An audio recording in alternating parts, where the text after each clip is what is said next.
नमस्कार दोस्तों, स्वागत है आपका आज के मुख्य समाचार में, जिसमें सबसे पहली और बड़ी खबर में आपको बताएंगे कि सीडीएस जनरल बिपिन रावत का पाकिस्तान पर नाम लेकर हमला, कहा उनकी सेना के हाथ से छूट सकता है आतंकियों का नियंत्रण। दूसरी बड़ी खबर में जिक्र होगा कि जम्मू कश्मीर पर पीएम मोदी की मीटिंग से पहले 48 घंटे का alert, high speed internet service suspend. और तीसरी बड़ी खबर में आपको बताएंगे कि बाज नहीं आ रहा पाकिस्तान, सीज फायर की आड़ में आतंकियों को दे रहा है ट्रेनिंग। दोस्तों, हर एक खबर की गहराई में आपको ले जाएंगे, लेकिन उससे पहले अगर आपको भी देश की सेना और पीएम मोदी पर पूरा भरोसा है तो आप अभी इस वीडियो को लाइक कीजिए और इस लाल बटन को दबा के चैनल को फ्री में सब्सक्राइब करके घंटी बजाकर कमेंट में लिखिए जय हिंद। दोस्तों, रुक करते हैं तमाम बड़ी खबरों की तरफ। सीडीएस जनरल बिपिन रावत का पाकिस्तान पर नाम लेकर हमला, कहा उनकी सेना के हाथ से छूट सकता है आतंकियों का नियंत्रण। जी हां दोस्तों, chief of defence staff general Bipin Rawat का कहना है कि चीन और पाकिस्तान के साथ सीमा पर सैन्य बलों को सतर्क रहने की जरूरत है। उन्होंने कहा कि पाकिस्तान की सेना के साथ काम करने वाले कुछ आतंकी संगठन हरकत कर सकते हैं, जिससे कि भारत और पाकिस्तान के बीच तनाव बढ़ सकता है। हालांकि रावत ने कहा कि अभी मुख्य तौर पर सारा ध्यान लद्दाख में चीन के साथ लगने वाली सीमा पर है, जहाँ पिछले साल से ही दोनों देशों के बीच सीमा को लेकर गतिरोध बना हुआ है। रावत ने कहा कि पिछले साल से बने हालात के चलते हम चीन के साथ लगी सीमा पर सतर्क हैं, लेकिन इसका मतलब ये नहीं कि पाकिस्तान के साथ लगने वाली सीमा को लेकर लापरवाह हो जाएं।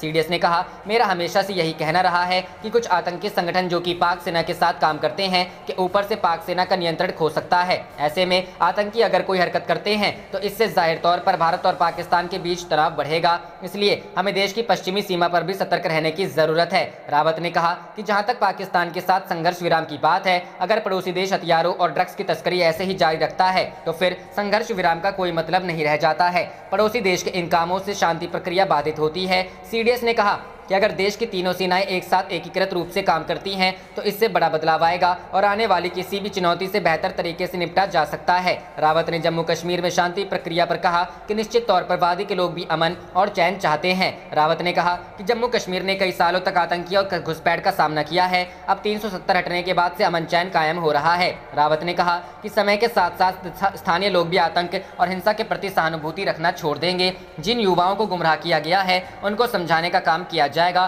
कि हिंसा और आतंक समस्या का समाधान नहीं। रुख करते हैं अगली खबर की तरफ। जम्मू कश्मीर पर पीएम मोदी की मीटिंग से पहले 48 घंटे का alert, high speed internet service suspend. जी हां दोस्तों, प्रधानमंत्री नरेंद्र मोदी की अगुवाई में गुरुवार को जम्मू कश्मीर को लेकर बैठक होनी है, जिसमें जम्मू कश्मीर की पार्टियों के नेता भी शामिल होंगे। इस बीच जम्मू कश्मीर के नेताओं के साथ प्रधानमंत्री मोदी की बैठक से पहले जम्मू कश्मीर और नियंत्रण रेखा पर 48 घंटे का अलर्ट जारी किया गया है। साथ ही हाई स्पीड इंटरनेट सेवाएं कल भी बंद रखी जा सकती है। उधर प्रधानमंत्री के साथ दिल्ली में होने वाली जम्मू कश्मीर के नेताओं की सर्वदलीय बैठक में शामिल होने के लिए जम्मू कश्मीर की पूर्व सीएम और पीडीपी प्रमुख महबूबा मुफ्ती श्रीनगर से दिल्ली के लिए रवाना हो गई हैं। वह जम्मू कश्मीर को लेकर प्रधानमंत्री मोदी की अगुवाई में होने वाली बैठक में शामिल होंगी। जम्मू कश्मीर की राजनीतिक पार्टियों की बैठक में हिस्सा लेने के लिए जम्मू कश्मीर बीजेपी के अध्यक्ष रविंदर रैना और पार्टी नेता व पूर्व डिप्टी सीएम कविंदर गुप्ता जम्मू से दिल्ली के लिए रवाना हो गए हैं। बीते दिन ही जम्मू कश्मीर की राजनीतिक पार्टियों के गुपकार संगठन ने फैसला किया है कि वो प्रधानमंत्री नरेंद्र मोदी द्वारा बुलाई गई बैठक में शामिल होंगे।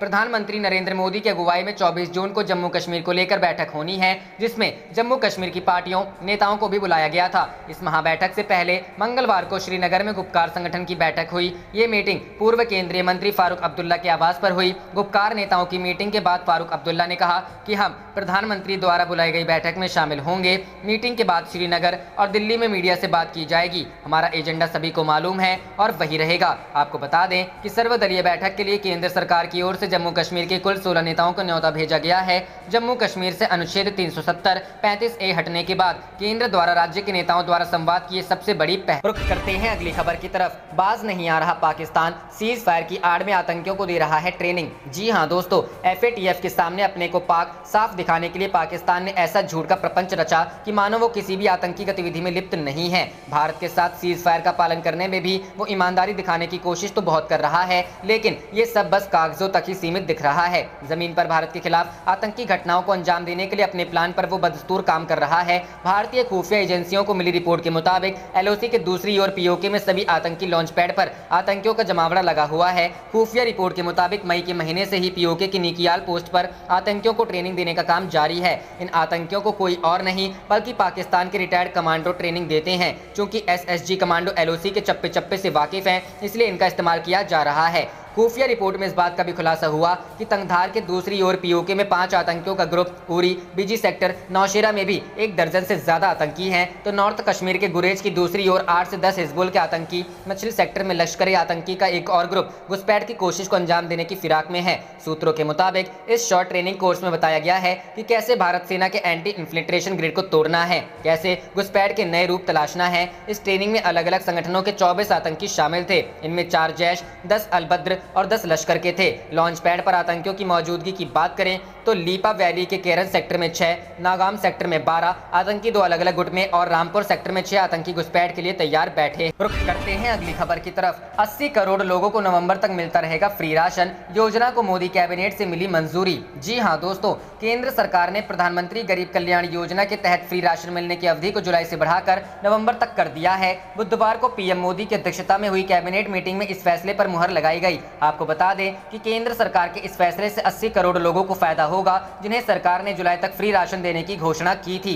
सरकार ने कोरोना महामारी को देखते हुए ये फैसला लिया था। आपको बता दें कि केंद्र सरकार राष्ट्रीय खाद्य सुरक्षा अधिनियम, अंत्योदय अन्न योजना और प्राथमिकता वाले परिवारों के अंतर्गत आने वाले 81.35 करोड़ लाभार्थियों को डायरेक्ट बेनिफिट ट्रांसफर के तहत आने वाले परिवार को प्रति व्यक्ति हर महीने 5 किलो अनाज मुफ्त देगी। इस योजना पर सरकार का करीब 64,031 करोड़ रुपए का खर्च आएगा। आपको बता दें कि भारत सरकार इस योजना के लिए केंद्र शासित प्रदेशों या राज्यों की सरकार से एक भी पैसा नहीं ले रही है। आपको बता दें कि प्रधानमंत्री नरेंद्र मोदी ने राष्ट्र के नाम अपने आखिरी संबोधन में कहा था कि भारत सरकार प्रधानमंत्री गरीब कल्याण योजना को दीपावली तक के लिए बढ़ा रही है। पीएम ने ये घोषणा पिछले महीने की थी। पीएम ने कहा कि गरीब वर्ग के लोग मुफ्त राशन योजना का दीपावली तक फायदा उठा सकेंगे। रुख करते हैं अगली खबर की तरफ। चीन को चेतावनी, भारत अमेरिका ने हिंद महासागर में शुरू किया वृहद युद्धाभ्यास। जी हां दोस्तों, वर्चस्व और दादागिरी दिखाने के मकसद से हिंद महासागर की ओर नजरें गड़ाए बैठे चीन को आज एक बार फिर से मिर्ची लगने वाली है, क्योंकि आज भारत और अमेरिका के बीच हिंद महासागर में 2 दिवसीय युद्धाभ्यास शुरू हुआ।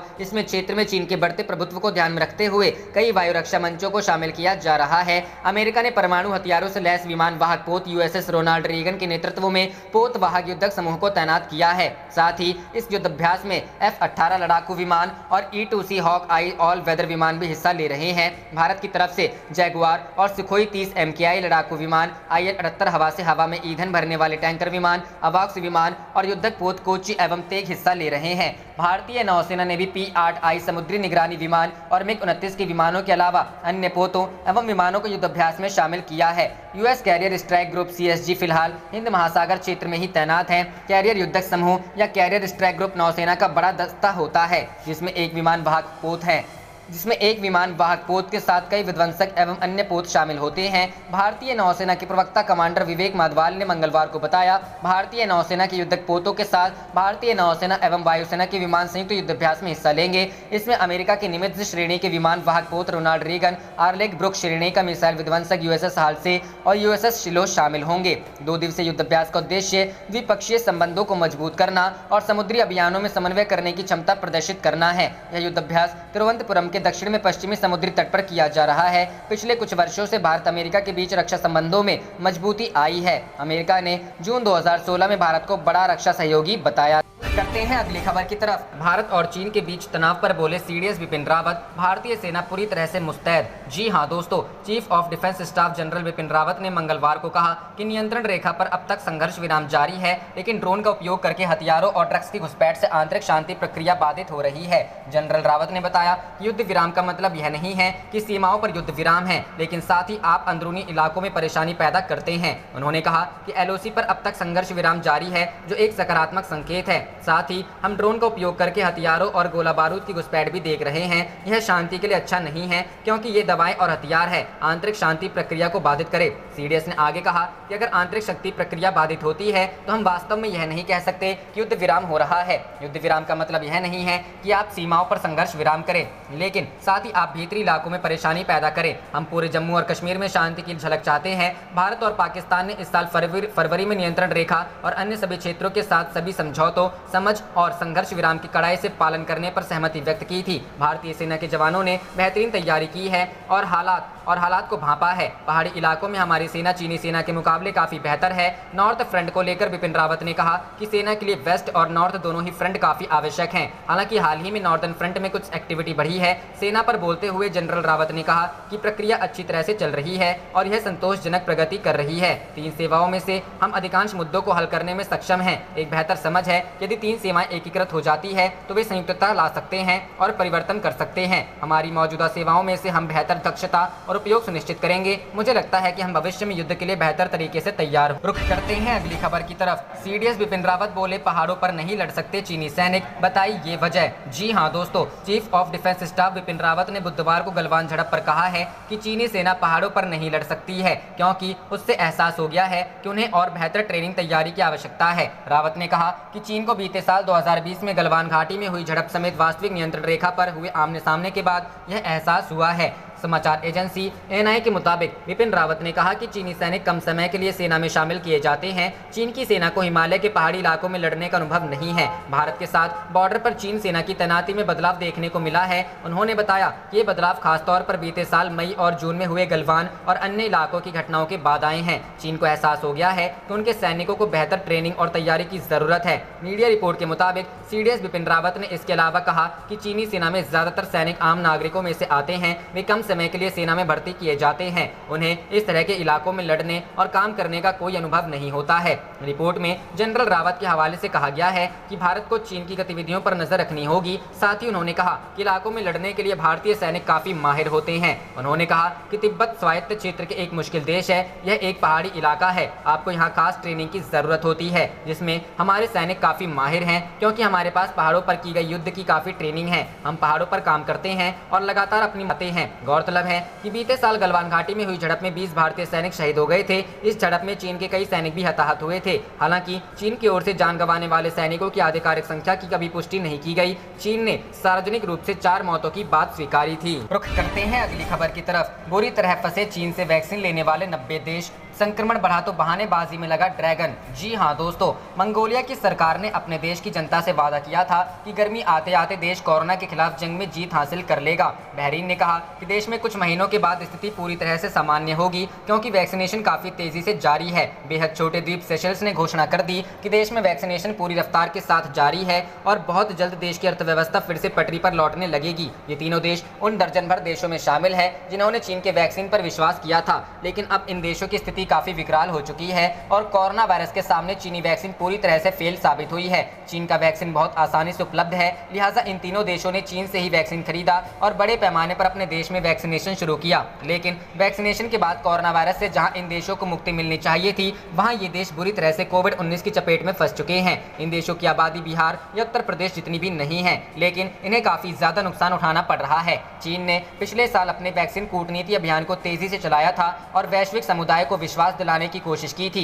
कि चाइनीज वैक्सीन काफी कारगर है और कोविड-19 के गंभीर मामलों को भी रोकने में कारगर है। लेकिन अब पता चल रहा है कि चीन की वैक्सीन डिप्लोमेसी पूरी तरह से झूठी थी। रिपोर्ट के मुताबिक जिन देशों में चाइनीज वैक्सीनेशन किया गया है वहां फिर से काफी तेजी के साथ कोरोना वायरस फैल रहा है और वैक्सीन लगवा चुके लोगों की भी वायरस जान ले रहा है। चीनी वैक्सीन कोविड-19 के अलग अलग वेरिएंट के खिलाफ तो पूरी तरह से फेल साबित हुई है और वैक्सीन लगवा चुके लोगों को भी कोरोना संक्रमित होने के बाद रिकवरी करने में काफी वक्त लगता है। इन देशों में कोरोना वायरस रिकवरी रेट काफी कम है और वायरस के फैलने की रफ्तार ज्यादा। ताज्जुब की बात यह है कि सेशल्स, चिली, बहरीन और मंगोलिया जैसे देशों में 50% से 68% तक वैक्सीनेशन का काम पूरा हो चुका है। इन देशों ने वैक्सीनेशन को लेकर अमेरिका समेत कई विकसित देशों को काफी पीछे छोड़ रखा है। ये चारों देश वैक्सीनेशन की लिस्ट में टॉप 10 में आते हैं, लेकिन इन देशों में अभी कोरोना वायरस बुरी तरह से फैला हुआ है। जबकि वैज्ञानिकों का मानना है कि 30% वैक्सीनेशन होने के बाद कोई भी देश अपने आप को बहुत हद तक सुरक्षित मान सकता है और 50% से ज्यादा वैक्सीनेशन होने के बाद वायरस के इस तरह से फैलने का खतरा बिल्कुल भी नहीं होना चाहिए।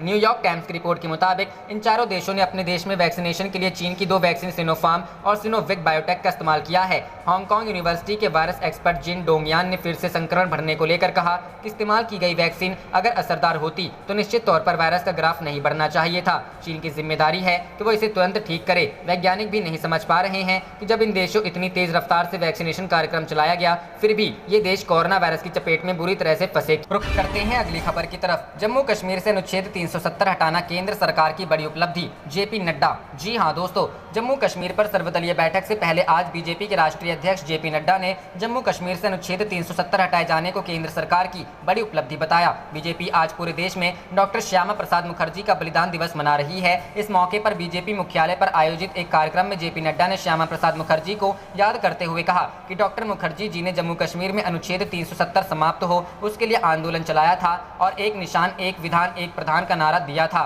नड्डा ने कहा कि डॉक्टर मुखर्जी को सच्ची श्रद्धांजलि यही होगी कि हम उनके बताए मार्ग पर चले, विचार के साथ जुड़े और विचार को आगे बढ़ाने का काम करें। बीजेपी अध्यक्ष ने कहा कि आज हम सभी उन महान आत्मा को श्रद्धांजलि देते हैं जिन्होंने भारत की एकता और अखंडता के लिए अपने जीवन का बलिदान दिया। नड्डा ने श्यामा प्रसाद मुखर्जी के बलिदान को याद करते हुए कहा कि वे आज़ाद भारत के उन नेताओं में से एक रहे जिन्होंने देश की एकता और अखंडता के लिए अपना सर्वस्व न्यौछावर किया। उनका संपूर्ण जीवन उपलब्धियों के साथ साथ त्याग से भी भरा हुआ था। उन्होंने कभी भी अपने आप को पद के साथ नहीं जोड़ा, बल्कि उन्होंने हमेशा विचार के साथ अपने आप को जोड़ा। वे बंगाल विधानसभा के सदस्य रहे, उन्होंने वो पद छोड़ा। वे भारत की प्रथम कैबिनेट के सदस्य थे, वह पद भी उन्होंने विचार के लिए छोड़ा और भारतीय जनसंघ की स्थापना की। देश की एकता और अखंडता के लिए उन्होंने अपना पूरा जीवन लगाया। उनसे प्रेरणा लेकर भाजपा कार्यकर्ता देश को मजबूत बनाने के लिए अग्रसर। रुख करते हैं अगली खबर की तरफ। उत्तर भारत में मानसून का इंतजार, इन राज्यों में भारी बारिश की चेतावनी। जाने आपके क्षेत्र में मौसम का हाल। जी हां दोस्तों, दिल्ली और आसपास के क्षेत्रों को अभी मानसून के लिए 1 हफ्ते तक और इंतजार करना होगा। पछुआ हवा के चलते दक्षिण पश्चिम मानसून बहुत धीमी गति से आगे बढ़ रहा है और राष्ट्रीय राजधानी तक उसके पहुंचने में हफ्ते भर का समय और लगने की उम्मीद है। भारतीय मौसम विज्ञान विभाग ने मंगलवार को कहा कि दिल्ली, हरियाणा, राजस्थान और पंजाब को छोड़कर दक्षिण पश्चिम मानसून देश के अधिकतर भागों तक पहुंच गया है। IMD के मुताबिक इस साल के मानसून की सबसे खास बात यह है कि देश के पूर्वी, मध्य और पश्चिमोत्तर के आसपास के इलाकों में सामान्य से कम समय में ही पहुंच गया है। आमतौर पर इन इलाकों में मानसून के पहुंचने में 7 से 10 दिन का समय लगता है। हालांकि देश के शेष भाग में अगले 7 दिनों में इसके पहुंचने की संभावना नहीं है। IMD के क्षेत्रीय पूर्वानुमान विभाग के प्रमुख कुलदीप श्रीवास्तव ने कहा है कि 26 जून के आसपास दिल्ली NCR क्षेत्र में हल्की बारिश होने की संभावना है, लेकिन इस क्षेत्र को मानसूनी बारिश के लिए अभी इंतजार करना पड़ेगा। मौसम विभाग ने पहले 15 जून तक ही मानसून के दिल्ली पहुंचने का अनुमान व्यक्त किया था। सामान्य तौर पर 27 जून तक मानसून दिल्ली पहुंचता है और 8 जुलाई तक पूरे देश में उसकी पहुंच हो जाती है। मौसम का पूर्वानुमान व्यक्त करने वाली निजी एजेंसी स्काईमेट वेदर के महेश पलावत ने कहा कि इस महीने के आखिर तक ही मानसून के दिल्ली पहुंचने की संभावना है। उन्होंने कहा कि पछुआ हवा के चलते मानसून के आगे बढ़ने में रुकावट आ रही है। यह स्थिति अभी 1 हफ्ते तक बने रहने की संभावना है। मौसम विभाग के मुताबिक मानसून के राजस्थान, गुजरात के शेष हिस्से, पंजाब, हरियाणा और दिल्ली तक पहुंचने के लिए वायुमंडल संबंधी स्थितियां अब भी अनुकूल नहीं है। चक्रवातीय प्रवाह पूर्वी उत्तर प्रदेश और आसपास के इलाकों में बना हुआ है और वहां पश्चिमी विक्षोभ की भी स्थिति है। IMD के महानिदेशक M महापात्र ने कहा कि ये स्थितियां मानसून के आगे बढ़ने के लिए अनुकूल नहीं है। हालांकि अगले 2-3 दिनों में गुजरात और उत्तर प्रदेश के कुछ और हिस्सों में मानसूनी गतिविधि दिख सकती है। करते हैं अगली खबर की तरफ। पूर्वी लद्दाख में अपनी कुटिलता से बाज आएगा ड्रैगन, 3 महीने बाद फिर से बातचीत की मेज पर होंगे भारत चीन। जी हां दोस्तों, भारत और चीन के बीच इस सप्ताह पूर्वी लद्दाख को लेकर एक और दौर की राजनयिक वार्ता होने की संभावना है, जिसमें गतिरोध वाले बाकी बिंदुओं से सैनिकों की वापसी पर चर्चा की जाएगी। सूत्रों ने मंगलवार को यह जानकारी दी। उन्होंने बताया कि भारत चीन सीमा मामलों को लेकर परामर्श एवं समन्वय के लिए स्थापित कार्यतंत्र के अंतर्गत होने वाली वार्ता के दौरान पूर्वी लद्दाख में दोनों देशों की सेनाओं के बीच तनाव कम करने के व्यापक सिद्धांतों पर ध्यान केंद्रित किए जाने की उम्मीद है। सूत्रों ने कहा यह वार्ता 24 जून को हो सकती है। इससे पहले WMCC के तहत पिछले दौर की वार्ता 12 मार्च को हुई थी। ऐसा माना जा रहा है कि राजनयिक चर्चा के बाद कोर कमांडर स्तर के अधिकारियों के बीच भी वार्ता होगी। उल्लेखनीय है कि भारत और चीन के बीच पिछले वर्ष मई की शुरुआत से पूर्वी लद्दाख में सीमा पर सैन्य गतिरोध है। हालांकि दोनों पक्षों ने कई दौर की सैन्य एवं राजनयिक वार्ता के बाद फरवरी में पैंगोंग झील के उत्तरी और दक्षिणी किनारों से सैनिकों को हटाने की प्रक्रिया पूरी कर ली थी। फिलहाल दोनों देशों के बीच गतिरोध के बाकी हिस्सों से सैनिकों की वापसी को लेकर बातचीत जारी है। भारत और चीन के बीच पैंगोंग झील क्षेत्र से सैनिकों को चरणबद्ध तरीके से हटाने का समझौता हुआ था। समझौते के अनुरूप चीन अपनी सेना की टुकड़ियों को हटाकर पैंगोंग झील के उत्तरी किनारे पर फिंगर 8 क्षेत्र की पूर्व दिशा ले जाना था।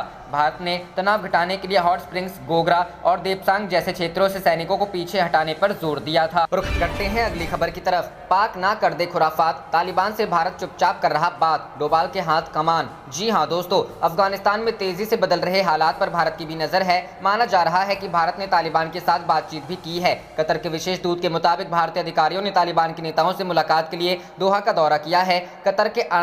कतर के आतंक निरोधी और टकरावों में मध्यस्थता की भूमिका अदा करने वाले विशेष दूत मुतलाक बिन मजीद अल कहतानी ने वेब कॉन्फ्रेंस में कहा कि भारतीय अधिकारियों ने दोहा में तालिबान प्रतिनिधियों से मुलाकात की। मुतलाक बिन मजीद अल कहतानी ने कहा कि भारत की ओर से तालिबान के साथ बातचीत इसलिए नहीं की जा रही कि अफगानिस्तान पर तालिबान का शासन आ जाएगा। हाँ, इतना जरूर है कि भविष्य में तालिबान की अफगानिस्तान की अहम भूमिका होगी। यही कारण है कि हर पक्ष बातचीत को तैयार दिख रहा है। मुतलाक बिन मजीद अल कहतानी ने कहा कि मेरा जहां तक मानना है कि भारतीय अधिकारियों की तालिबान प्रतिनिधियों से उनकी बातचीत भविष्य को ध्यान में रखकर की गई है। आने वाले समय में तालिबान अफगानिस्तान की नीति निर्धारण में अहम भूमिका अदा करने वाला है। मेरी सभी पक्षों से अपील है कि पूरे मामले का शांतिपूर्ण कोई हल। आप देख रहे थे आपका अपना चैनल जय हिंद जय भारत।